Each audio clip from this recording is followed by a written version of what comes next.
नमस्कार। वर्ष 2025 की शुरुआत तो हो चुकी है, लेकिन अगर हम युवाओं की बात करें, जम्मू कश्मीर भी एक युवा केंद्र शासित प्रदेश है और युवाओं की जो एस्पिरेशन है, गेनफुल एम्प्लॉयमेंट की बात हमेशा की जाती है।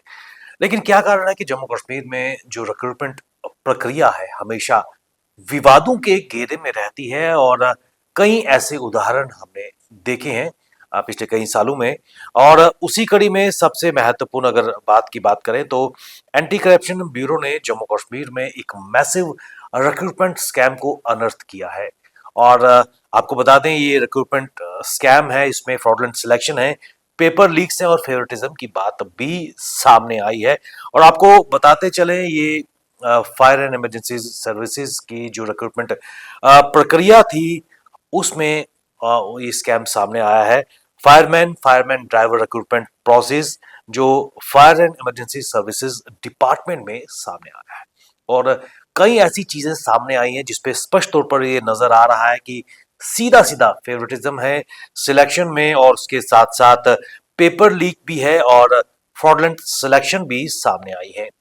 और anti corruption bureau Jammu Kashmir की जो इन्वेस्टिगेशन है, उसके मुताबिक 690 कैंडिडेट्स में से 109 कैंडिडेट्स ऐसे थे, ये सिलेक्टेड कैंडिडेट्स की हम बात कर रहे हैं, जिनका जो मेरिट था, जो कट ऑफ था, उससे बहुत ही नीचे था। और कई ऐसे उम्मीदवार इसमें सिलेक्ट हुए थे जिन्होंने 11, 17 या 24 मार्क्स लिए थे, जबकि जो कट ऑफ था वो 90 मार्क्स दिखाया गया था। और कहीं ना कहीं जो कई ऐसे उम्मीदवार थे जिनका सीधा सीधा ताल्लुक फायर एंड इमरजेंसी सर्विसेज के ऑफिशियल्स के साथ था, उनके संपर्क में थे। और अपने आप में ये एक बहुत चौंकाने वाला खुलासा है। एंटी करप्शन ब्यूरो ने एक बहुत बड़ा स्कैम जम्मू कश्मीर में अनर्थ किया है रिक्रूटमेंट प्रोसेस की अगर बात करें। और आपको बताते चले कि वर्ष 2020 में ये फायरमैन ड्राइवर रिक्रूटमेंट प्रोसेस की शुरुआत की गई, लेकिन ये मात्र 2020 तक सीमित नहीं था, क्योंकि इसकी जड़ें अगर तय या फिर जो पन्ने हैं पलट कर देखे जाए तो इस रिक्रूटमेंट प्रोसेस की प्रक्रिया 2013 में शुरू की गई थी। और जो इंक्वायरी एंटी करप्शन ब्यूरो ने की है, उसमें स्पष्ट तौर पर दर्शाया गया है कि न केवल स्पेसिफिक कैंडिडेट्स के लिए पेपर लीक किया गया है, और इसके साथ साथ कई और भी डिस्क्रिपेंसीज इसमें देखने को मिली है, और जिसके तहत क्रिमिनल इन्वेस्टिगेशन इसमें तय किया गया है। ये जो फायर एंड इमरजेंसी सर्विसेज की अगर बात करें तो लगातार जो युवा थे इस पर रोष प्रकट कर रहे थे इस पूरी प्रक्रिया को लेकर। और आपको बताते चले कि वर्ष 2013 में ये प्रक्रिया शुरू हुई थी। और ये भी इस रिपोर्ट में कहा गया है कि डिपार्टमेंटल रिक्रूटमेंट बोर्ड जो फायर एंड इमरजेंसी सर्विसेज का है, उसके द्वारा इस चयन प्रक्रिया को शुरू किया गया था। और पहली एडवर्टाइजमेंट तब निकाली गई थी। और ये department recruitment board fire and emergency services ने इसको निकाला था। लेकिन इस पूरी प्रक्रिया को वर्ष 2016 में सरकार ने टर्मिनेट कर दिया, क्योंकि ऐसी कई डिस्क्रिपेंसीज की शिकायतें आई थी इस सिलेक्शन प्रोसेस को लेकर, और इसको पूरी तरह टर्मिनेट कर दिया गया। लेकिन वर्ष 2018 की अगर बात करें तो अ, इसको रिस्टार्ट किया गया, और जो पुरानी प्रक्रिया थी, जो पुराना एडवर्टाइजमेंट था, उसके मुताबिक वर्ष 2013 के एडवर्टाइजमेंट के मुताबिक इसको रिस्टार्ट किया गया, और एक ट्रांसपेरेंट रिक्रूटमेंट प्रोसेस सिस्टम के जरिए इस पूरी प्रक्रिया को चलाने का प्रयास किया गया। आपको बताते चले कि कई ऐसे लकूनाज इस पूरी रिक्रूटमेंट प्रोसेस में देखने को मिले, और यही कारण है कि बार बार यहाँ पर चयन को लेकर धांधलियों के आरोप युवाओं द्वारा लगाए जा रहे थे। और आपको बताते चले कि इस इशू ने तब अटेंशन गेन किया, मास अटेंशन युवाओं का, जब हैदराबाद बेस्ड एक एजेंसी थी, messrs timing technologies India private limited, उसको पूरी प्रक्रिया, जो रिटर्न एग्जामिनेशन कराने का जो पूरा ओनर्स था, उसको दिया गया। लेकिन उस वक्त एक मास कॉपिंग का एलिगेशन इस पूरी प्रक्रिया में देखने को मिला, और यही कारण है कि वर्ष अगस्त 2019 में इस रिटर्न एग्जामिनेशन को भी कैंसिल कर दिया गया, और गवर्नमेंट ने एक fresh e NIT tender float किया था वर्ष 2020 में। लेकिन आपको बताते चलें कि जो इरेगुलरिटीज और फेवरेटिज्म के जो लेटेस्ट खुलासे एंटी करप्शन ब्यूरो की तरफ से आए हैं, वो अपने आप में बहुत ही चौंकाने वाले हैं, क्योंकि इन सब की जड़ें कहीं ना कहीं जुड़ती हुई नजर आ रही हैं। क्योंकि जब सरकार ने वर्ष 2020 में एक फ्रेश ई नीट टेंडर सामने लाया था और 6 टीआरपी एजेंसीज ने इसमें पार्टिसिपेट किया था, लेकिन कहीं ना कहीं रूल्स की धज्जियां उड़ाई गई इस रिक्रूटमेंट प्रोसेस में, और ये कॉन्ट्रैक्ट दिया गया मेसर्स LMES IT LLP, जो जम्मू बेस्ड फर्म है और जो it was ranked as the second lowest bidder. और आपको बताते चलें जो सबसे लोएस्ट बिडर था Messrs UMC technology private limited Calcutta. उसने कोट किया था 107 रुपए 50 पैसे पर कैंडिडेट के हिसाब से।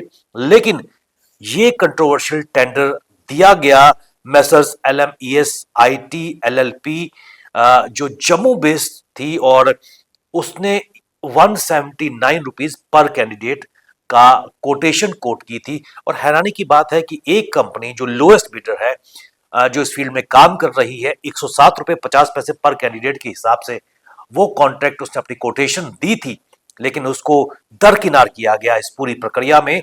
और जो सेकंड लोएस्ट बिडर था, जिसने 179 रुपीज पर कैंडिडेट के हिसाब से कोटेशन कोट की थी, उसको चयन किया गया। और आपको बताते चले, एंटी करप्शन ब्यूरो की प्रोब में यह भी कहा गया है कि LMES IT LLP जिसको ये टेंडर मिला था, उसके पास कोई भी प्रीवियस एक्सपीरियंस नहीं था इस तरह की रिक्रूटमेंट कराने के लिए। और इसमें कई आईब्रोज भी रेस किए गए हैं, और ये कहा गया है कि क्लियर गाइडलाइंस जो सरकार की हैं उनको दरकिनार किया गया, और जो लोएस्ट बिडर जिसको एक कॉन्ट्रैक्ट मिलना चाहिए था, उसको ये कॉन्ट्रैक्ट नहीं मिला रिक्रूटमेंट प्रोसेस का, और उसकी जगह सेकंड लोएस्ट बिडर को मिला है।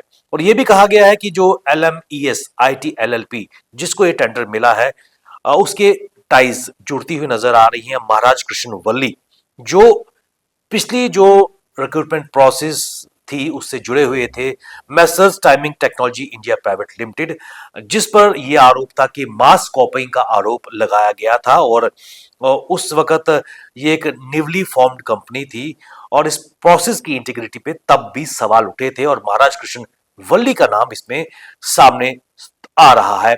और ऐसे में कई सवाल आज खड़े हो रहे हैं कि 690 कैंडिडेट जो सिलेक्ट हुए हैं, उसमें से 109 कैंडिडेट ऐसे हैं जिनका कट ऑफ से भी कम स्कोर था। कईयों ने 11, 17 या 24 मार्क्स लिए हैं, जबकि जो 90 मार्क्स कट ऑफ उनके शो किए गए हैं कि उन्होंने लिए हैं। तो साफ तौर पर यह दर्शाया जा रहा है कि ओआरएम शीट्स के साथ कहीं ना कहीं छेड़छाड़ भी की गई है। और यह भी कहा जा रहा है कि बड़गाम के एक ही परिवार के 5 भाइयों का चयन इस प्रक्रिया में हुआ है, और उसके साथ साथ ऐसे कई लोग हैं जो ऑफिशियल्स के संबंध में हैं, उनके रिलेशन में हैं, वो इस प्रक्रिया में सिलेक्ट हुए हैं। और जब पब्लिक आउटरीच, खासकर युवाओं ने लगातार इस प्रक्रिया पर प्रश्न चिन्ह लगाए हैं, और आज जम्मू कश्मीर का युवा ये कह रहा है कि ये इनफेमस रिक्रूटमेंट प्रोसेस जो वर्ष 2013 से चलती नजर आ रही है, लेकिन अभी तक पाए तकमील या अपनी मंजिल या अपने जो एम है उसको फुलफिल नहीं कर पा रही है, लगातार रिक्रूटमेंट स्कैम्स या धांधलियों में फंसती नजर आ रही है। और ऐसे में एंटी करप्शन ब्यूरो की तरफ से एक बहुत बड़ी अचीवमेंट, खासकर इस केस को रजिस्टर किया गया है प्रिवेंशन ऑफ करप्शन एक्ट और भारतीय पिनल कोड के तहत, और इसमें कई धाराओं के तहत, सेक्शंस के तहत जो आरोपी हैं, ऑफिशियल्स हैं, उनके खिलाफ केस दाखिल किया गया है। लेकिन ऐसे में सरकार और जो इस तरह के रिक्रूटमेंट एजेंसी से लोग जुड़े हैं उन पर कहीं ना कहीं कड़े कार्रवाई करने की आरोप है।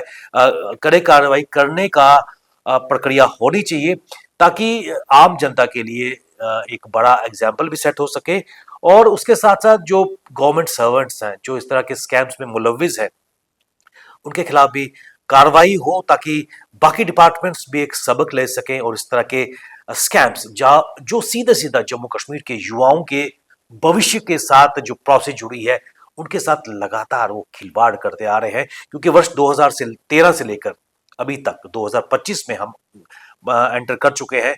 एक लंबा अरसा होता है और ऐसे में कई उम्मीदवार ओवर एज भी हो गए होंगे, रिक्रूटमेंट के कई जो उनके पास अपॉर्चुनिटीज थी वो मिस कर गए हैं, और खासकर इस रिक्रूटमेंट प्रोसेस से काफी लोगों को, काफी बच्चों को आशाएं थी। और आज एंटी करप्शन ब्यूरो की जो एक बड़ी रिपोर्ट इन्वेस्टिगेशन सामने आई है, कहीं ना कहीं सरकार, जम्मू कश्मीर में एक नई सरकार इस वक्त चल रही है, उसको भी इस पर संज्ञान देने की आवश्यकता है और इस तरह की रिक्रूटमेंट प्रोसेस को एक बेहतर ट्रांसपेरेंट सिस्टम से करवाने की आवश्यकता है। और साथ साथ ये भी देखने वाली बात है कि क्या कारण थे ये इतनी बड़ी धांधली, और जो गाइडलाइंस थी खासकर टेंडरिंग प्रक्रिया को लेकर, उसको फॉलो क्यों नहीं किया गया। तो बने रहिए हमारे साथ, हमें दीजिए इजाजत। नमस्कार।